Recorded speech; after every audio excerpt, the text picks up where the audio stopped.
The NAT2 Experience. The Type 5 NAN-2 was an experimental tank destroyer the Japanese made at the closing stages of World War II. Its official name was the 7.5cm self-propelled anti-tank gun NAT-2. Being based around the Chiso armored medium track carrier, its armor was rather thin, only having 12mm on both the front and side and 4mm on the rear.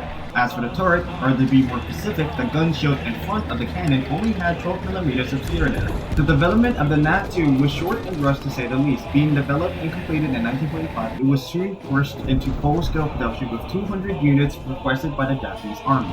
However, due to a lack of materials, only 2 was ever made before the end of the war. The reason for this new tank this late into the war was a desperate attempt to replace the Type 3 Hornady 3, which was getting hopelessly obsolete.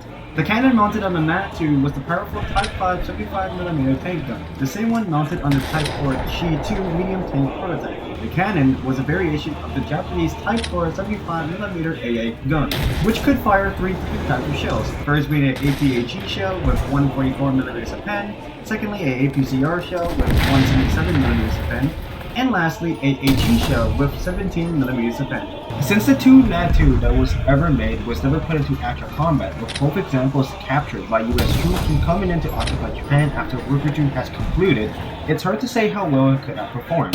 Perhaps with its higher velocity cannon, it could have maybe stood a chance against an M4 Sherman, but we would never know for sure.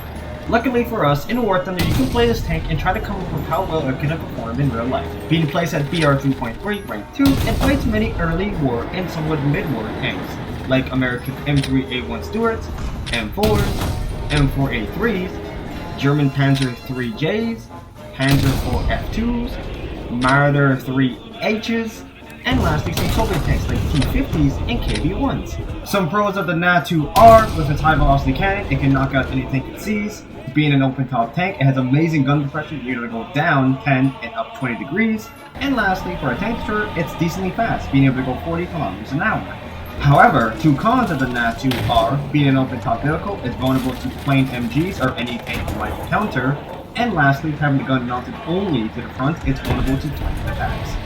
Overall, the NAT-2 plays as an excellent tank destroyer even with its flaws. Its cannon can knock out most targets you may encounter, which comes in clutch. As this BR, you start to see more early Shermans and KB-1s. However, your survivability is slim, as being an open top tank and over having no armor, it's prone to just get injured to death or struck by any plane that spots you. With all this being said though, I would still give the NAT-2 a 7 out of 10.